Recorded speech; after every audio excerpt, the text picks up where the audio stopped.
Fala galera, tudo certo com vocês? Bora dar continuidade à série da carta do Dia Mundial das Missões esse ano, escrita pelo Papa Francisco. Mas antes de tudo, se inscreve no canal se você não é por aqui, ativa a notificação e sininho aqui embaixo, curte, comenta e compartilha. Bora para esse conteúdo exclusivo e maravilhoso. Hoje eu vou ler outra parte da carta. Ponto 1 da carta. Serei minhas testemunhas. A chamada de todos os cristãos, testemunhar Cristo, é o ponto central, o coração do ensinamento de Jesus aos discípulos em ordem à sua missão do mundo.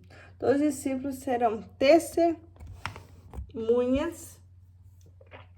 de Jesus, graças ao Espírito Santo que vão receber, e será graça a constituí-los como tais por todo lado, onde forem. Onde quer que sejam, tal como Cristo é o primeiro enviado, ou seja, missionário do Pai. João 20, 21. E enquanto tal, a sua testemunha fiel, Apocalipse 1, 5. Assim também todo cristão é chamado a ser missionário e testemunha de Cristo. E a igreja, comunidade dos discípulos de Cristo, não tem outra missão senão a de evangelizar o mundo, dando testemunho de Cristo. A identidade da igreja é evangelizar. Uma releitura de conjunto mais aprofundada esclarece-nos alguns aspectos sempre atuais da missão confiada por Cristo aos discípulos. Sereis minhas testemunhas. A forma plural destaca o caráter comunitário eclesial da chamada missionária dos discípulos. Todo batizado é chamado à missão da igreja e por mandato da igreja, e por isso a missão realiza-se em conjunto, não individual, em comunhão com a comunidade eclesial, e não por iniciativa própria. E ainda que alguém, numa situação muito particular, leve avante a missão evangelizadora sozinha, realiza-a e deve realizá-la sempre em comunhão com a igreja que enviou. Como ensina São Paulo, acho que é VI, né? A exortação apostólica Evangelii Nunti é um documento de muito gosto, vale a pena ler. Evangelizar não é para quem quer que seja. É um ato individual e isolado, mas profundamente eclesial. Assim, quando o mais obscuro dos pregadores, dos catequistas ou dos pastores, se nós somos chamados a pastorear, no rincão mais remoto, prega o evangelho, reúne a sua pequena comunidade, administra um sacramento, mesmo sozinho. Ele perfaz um ato de igreja, e o seu gesto está certamente conexo por relações institucionais, como também por vínculos invisíveis e por raízes recônditas da ordem da graça, a atividade evangelizadora de toda a igreja. Com efeito, não foi por acaso que o Senhor Jesus mandou seus discípulos em missão 2 a 2. O testemunho prestado pelo cristão a Cristo tem caráter, sobretudo, comunitário. Dá a importância essencial da presença de uma comunidade, mesmo pequena, na realização da missão. Em segundo lugar, é pedido aos discípulos para construírem a sua vida pessoal em chave de missão. São enviados por Jesus ao mundo, não só para fazer a missão, mas também sobretudo, para viver a missão que lhe foi confiada. Não só para dar testemunho, mas também e sobretudo para ser testemunho de Cristo. Assim o disse, como palavras verdadeiramente comoventes, o apóstolo Paulo, trazemos sempre no nosso corpo a morte de Jesus, para que também a vida de Jesus seja manifesta em nosso corpo. 2 Coríntios 4, 10. A essência da missão é testemunhar Cristo, isto é, a sua vida, paixão e morte e ressurreição, por amor ao Pai e da humanidade.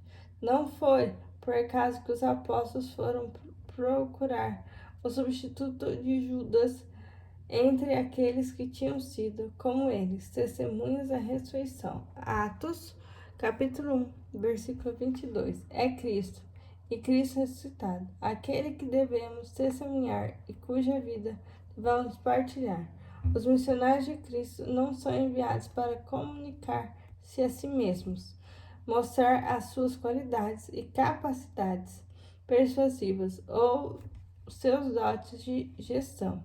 Em vez disso, tem a honra sublime de oferecer Cristo por palavras e ações, anunciados a todos a boa nova da sua salvação com alegria e ousadia, com os primeiros apóstolos. Por isso, em última análise, é verdadeiramente testemunha é o mártir, aquele que dá a vida por Cristo, retribuindo o dom que ele nos fez a si mesmo.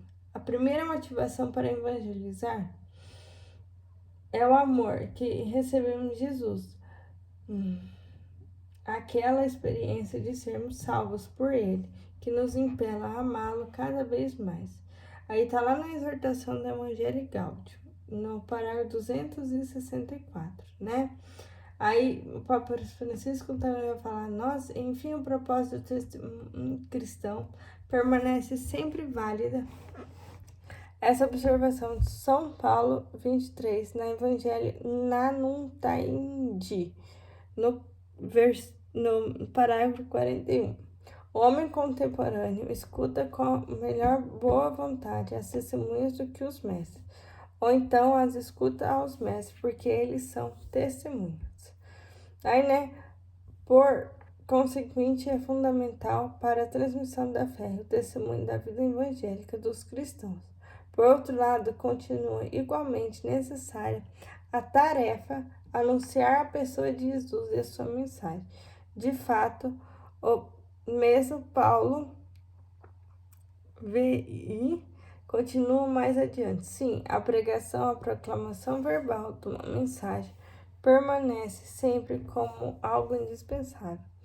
A palavra continua a ser sempre atual, sobretudo quando ela for portadora da força divina, e por este motivo que permanece também com atualidade o axioma de São Paulo: a fé vem da pregação. Romanos 10, versículo 17. E a palavra ouvida é que leva a acreditar.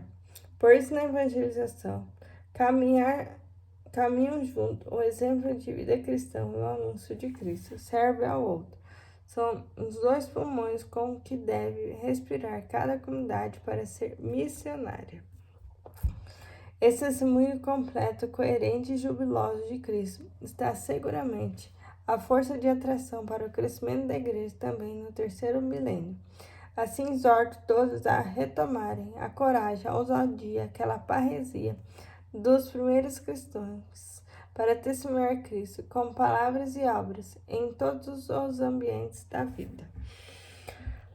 Grande, né?